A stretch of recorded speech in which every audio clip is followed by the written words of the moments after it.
Hello everyone. आज मैं आपको बताने वाली हूँ कि मैलोनिक एस्टर या जिसको हम डाई इथाइल मैलोनेट कहते हैं उसकी रिएक्शन जब किसी प्रबल क्षार से करवाएं तो किस प्रकार का इनोलेट आयन बनेगा और वो किस प्रकार से इम्पॉर्टेंट है।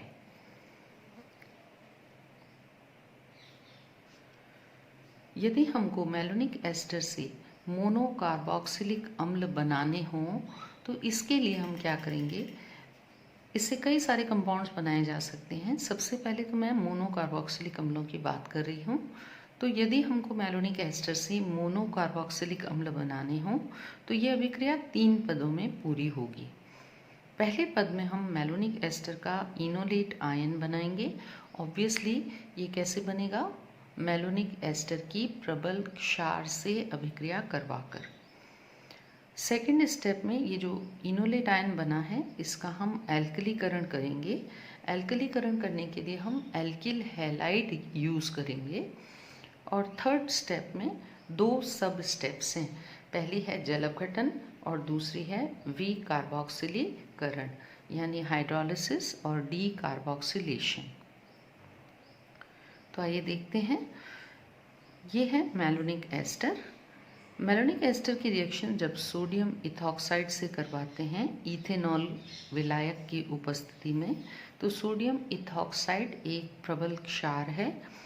ये इस H को बाहर निकाल लेता है और एक एनायन बना लेता है। ये मैं पहले भी बता चुकी हूँ कि यही H क्यों निकलेगा, क्योंकि इस पर 2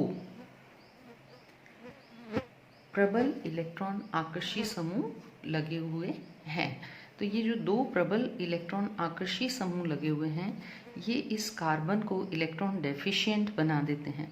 और ये कार्बन जब इलेक्ट्रॉन डेफिशिएंट हो जाता है तो ये आगे दोनों हाइड्रोजन जो इसके ऊपर लगे हुए हैं उन इलेक्ट्रॉनों को अपनी ओर आकर्षित करता है। जैसे मान लीजिए मैं ऐसे लिख देती हूँ, इन H को ऐसे ना लिखकर और दोनों H को ऐसे लिख देती हूँ। तो जब ये कार्बन इलेक्ट्रॉन डेफिशिएंट हो जाएगा तो ये इलेक्ट्रॉनों को आगे से अपनी ओर आकर्षित करेगा। तो ये दोनों हाइड्रोजन ढीले बंधे हुए हो जाएंगे। चूँकि दोनों हाइड्रोजन ढीले बंधे हुए हैं इसलिए ये आसानी से निकल सकते हैं यदि इनकी अभिक्रिया किसी प्रबल क्षार से करवा दी जाए। अगले स्टेप में क्या होता है, एल्कलीकरण करवाना है। ये बहुत ही इम्पॉर्टेंट स्टेप है। लिया तो हमने एल्काइल हैलाइड है, पर एल्काइल हैलाइड में एल्काइल समूह कौन सा होगा ये इम्पॉर्टेंट है। तो जैसा हमको अम्ल बनाना हो, जैसा हमको अंतिम उत्पाद के रूप में जो अम्ल चाहिए उसके अकॉर्डिंग हम यहाँ पे एल्किल समूह लेंगे। ये मैं अभी आपको समझाऊंगी कि कैसे डिसाइड होगा। तो जो एल्किल समूह हमने लिया इनोलेट आयन से अभिक्रिया करवाने पर वही एल्किल समूह यहाँ पे जहाँ से H निकला है वहाँ पे R जुड़ जाएगा। नेक्स्ट 2 स्टेप्स बहुत सिंपल हैं। यदि इसका जल अपघटन करवाएं तो दोनों एस्टर समूह जल अपघटन के बाद कार्बोक्सिलिक समूह में बदल जाएंगे। और आगे यदि गर्म किया जाए तो एक ही कार्बन पर 2 COH समूह होने के कारण एक COH समूह में से CO2 निकल जाएगा और ये जो H है ये यहाँ आ जाएगा। तो जो प्रोडक्ट बनेगा वो है RCH2COOH। ये एक मोनोकार्बोक्सिलिक अम्ल है ना। हमको कैसा अम्ल बनाना है उससे डिसाइड होगा कि हमको कैसा R लेना पड़ेगा। तो इसके लिए हम क्या करते हैं कि जो अम्ल बनाना हो उसका पहले फॉर्मूला लिख लेते हैं, संरचना सूत्र लिख लेते हैं। उस संरचना सूत्र में से एसिटिक एसिड जितना पार्ट अलग कर लेते हैं और फिर एल्किल समूह का पता लगाते हैं। ये मैं आपको समझाती हूँ कि कैसे करना है। फॉर एग्ज़ाम्पल यदि मुझे N पेंटेनोइक एसिड बनाना है जिसका दूसरा नाम है N वैलेरिक अम्ल, तो मैं सबसे पहले N पेंटेनोइक अम्ल का फॉर्मूला यहाँ पर लिख लूँगी। ये है संरचना सूत्र N पेंटेनोइक अम्ल का। चूँकि नाम ही पेंटेनोइक एसिड है तो 5 कार्बन वाला एसिड है ये, जिसको मैंने यहाँ लिख दिया। उसके बाद सेकंड चीज़ जो मुझे करनी है वो है एसिटिक अम्ल वाला नाभिक का पार्ट अलग कर लेना। ये न्यूक्लियस मैंने अलग कर लिया। एसिटिक अम्ल का फॉर्मूला होता है CH3COOH। तो ये पार्ट मैंने अलग कर लिया, यानी ये पार्ट तो अपने आप आ जाएगा मेलोनिक एस्टर से, और ये पार्ट हमको एल्किल समूह मिल गया है, ये हमको R के रूप में बाहर से प्रोवाइड करवाना होगा। तो ये है मेलोनिक एस्टर। फर्स्ट स्टेप वही है, सोडियम इथॉक्साइड से अभिक्रिया करवाएंगे तो एक H निकल जाएगा और एनायन बन जाएगा। इस एनायन की अभिक्रिया सेकंड स्टेप है, एल्किल हैलाइड से करवानी है। तो एल्किल हैलाइड में एल्किल समूह यानी कि R समूह कौन सा है, ये CH3 CH2 CH2। तो मैंने ये R की जगह लिख लिया CH3 CH2 CH2, और हैलाइड की जगह ये हैलोजन लिख लिया। तो ये क्या होगा, एनायन और एल्किल हैलाइड की अभिक्रिया से एल्किल समूह, ये एल्किल समूह एनायन पर जुड़ जाएगा इस तरह से।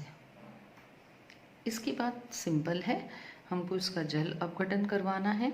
जल अपघटन से दोनों एस्टर समूह COOH समूह में बदल जाएंगे।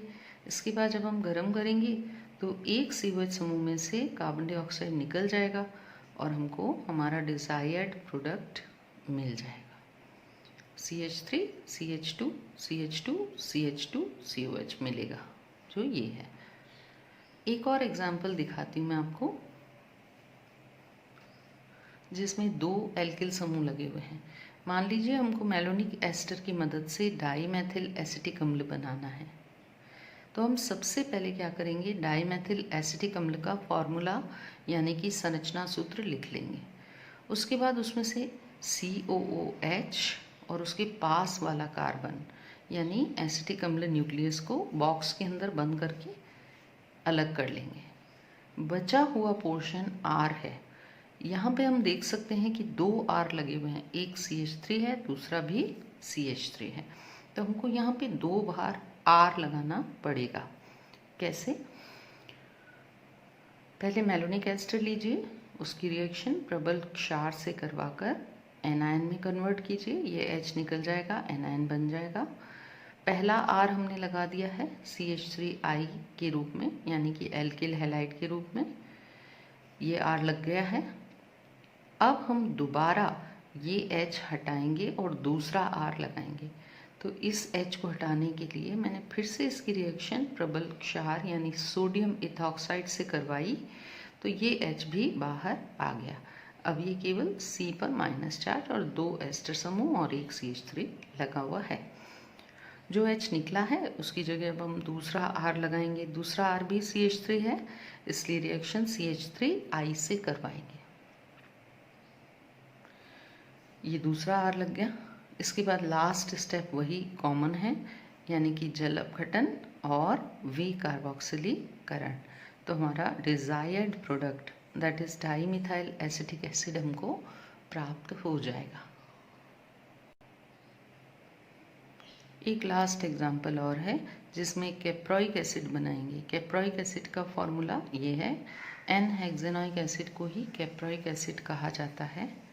ये N-हेक्सेनोइक एसिड लिखा, इसमें से COOH और इसके पास वाला कार्बन दोनों को बॉक्स के अंदर बंद कर दिया, यानी कि एसिटिक एसिड न्यूक्लियस को बॉक्स के अंदर बंद कर दिया।